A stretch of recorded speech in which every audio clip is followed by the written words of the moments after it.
Lisa Sweet here, Public Health Journalist from Croakey News. We're on a CoOp in Albury on Wooragee country. I'd like to acknowledge elders past, present and future, as well as all the Aboriginal artists who contributed to the beautiful sculpture trail we've been walking. Now we're going to be talking about local food production and why that matters. And we have with us two of the people who've travelled to join us on the walk. Could you please introduce yourselves and where you're from? I'm Karen Bowley. I am a lawyer at the Hume Riverina Community Legal Service and part of a health justice partnership with the Albury-Wodonga Aboriginal Health Service. And I live in Wooragee with my husband Dirk. Dirk, I'm Dirk de Zwart. I'm retired. I've been retired for a few years. I'm a retired lawyer, and I spend all my time managing. We've got 174 acres at Wooragee, so I spend my time being a make-out farmer. Yeah, and you mentioned that you're very passionate growing your own food. What are you growing at the moment, and why does this matter? I started off as a small-time vegetable grower, just trying to grow a few things for ourselves. I started off, put a few vegetable beds out the front, and that seems to expand every year. I've now got a large vegetable garden, a lot of raised beds, some in the ground. I've got over 40 different raised beds, and we try and grow as big a range of vegetables for our own household use at the moment. Like, I could go out there today and harvest tomatoes, lettuce, cucumbers, capsicums, eggplants, beans. I've got different types of kale, Okra. carrots, okra, zucchinis, pumpkins. I could walk in my garden and pick all of those. They're all the things I'm growing in a domestic garden. We've had a question, are you growing any hot peppers or chilies? Well, yes. We did last year, but we grew so many that we've now got jars and jars of dried ones. Dried ones, so I didn't grow them this year because you end up overloaded with vegetables. So a lot of my growing is controlling what happens in my garden, so that I stagger planting, so I've got something coming on all the time. So we try and feed ourselves the whole year. I now supply our family with potatoes all year. So I've got my potato beds in such a way that I can pick potatoes all year. I failed on my onions, so I can only supply 6 months of onions. So I've got to replan my model so my onion stores improves. But we do have leeks and spring onions at the moment that are sometimes substitute. Yeah, so but the whole point of it is, I think, that we want to know what we're eating and we want to know where it comes from. And when you go to a supermarket, you don't know how long they've been on the shelf. They often don't even taste like what they're meant to taste like. And have you always been big vegetable growers, or is this later in life? Or no. Over the years, we've always had a little. We've always had little patches, but it's just got a bit serious when I've had time to put in it. We're not vegetarians, or Karen would like to be. We have sheep on our property, and we slaughter them, but we try and eat as little meat protein as possible. So we have a very large vegetable intake. I mean, I've also got fruit orchards. I mean, we try and do.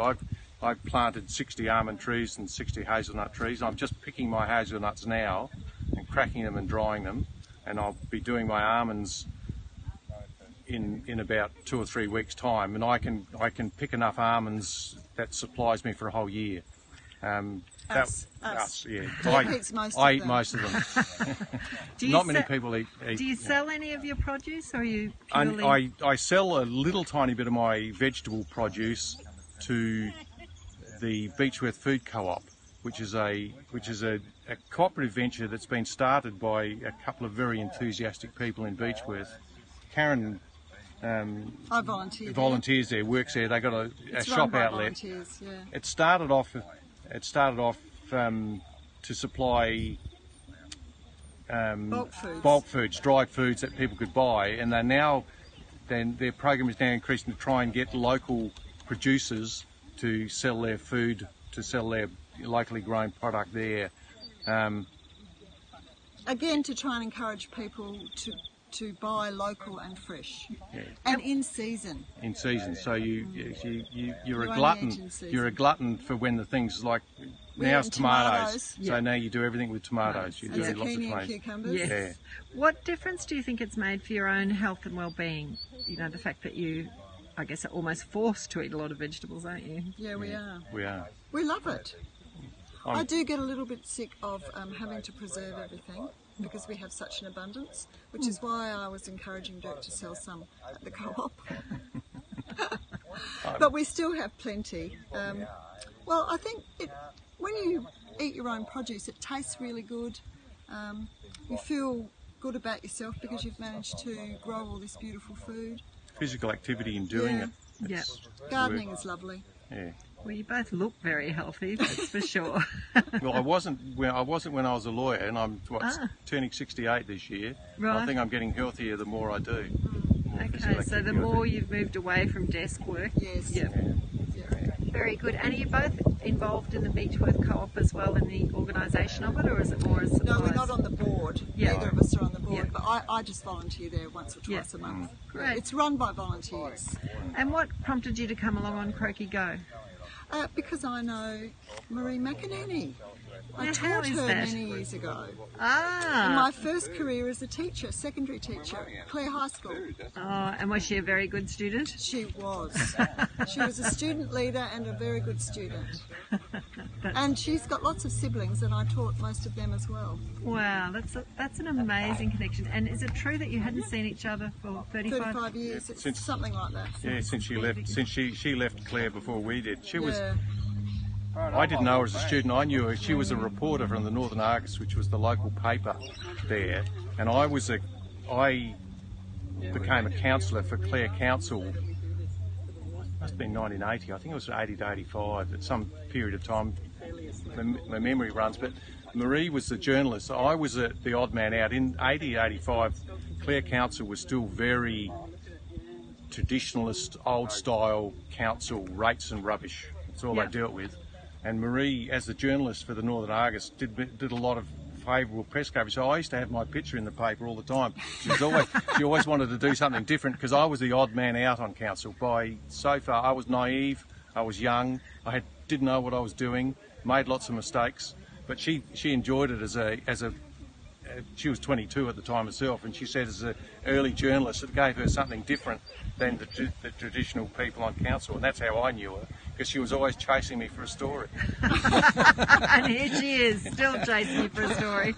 Well, isn't it great too that we've had the local Albury City Council involved Yes. today, Yes. because councils Excellent. are so important for health and well-being, Yes. and you know the fact that they've been involved in this lovely sculpture trail. What's come out of CoOp for you today, apart from renewing old connections? Well, this trail. I didn't even know this trail was here. Really? No? We've lived here for A long 18 time. years. I don't know, it's relatively new, but it's wonderful, Yeah. and I'm so glad that I've discovered it.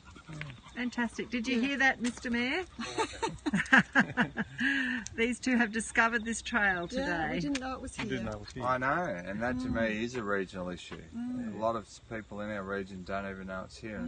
It's a beautiful place. It is a beautiful It is. place. So you spread the message. I will. You but get actually, into them. Tell Jenny O'Connor all about it. I will. They can have their council meeting around that table.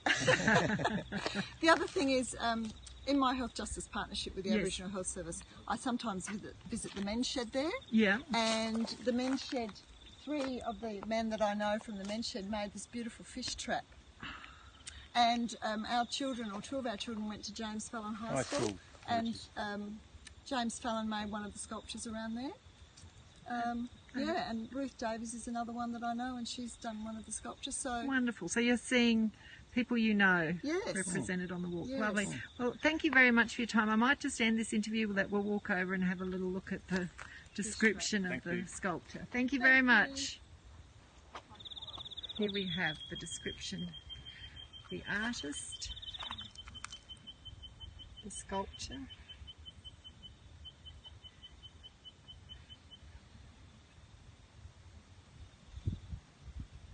And there's the sculpture over there in the distance on the banks of the river.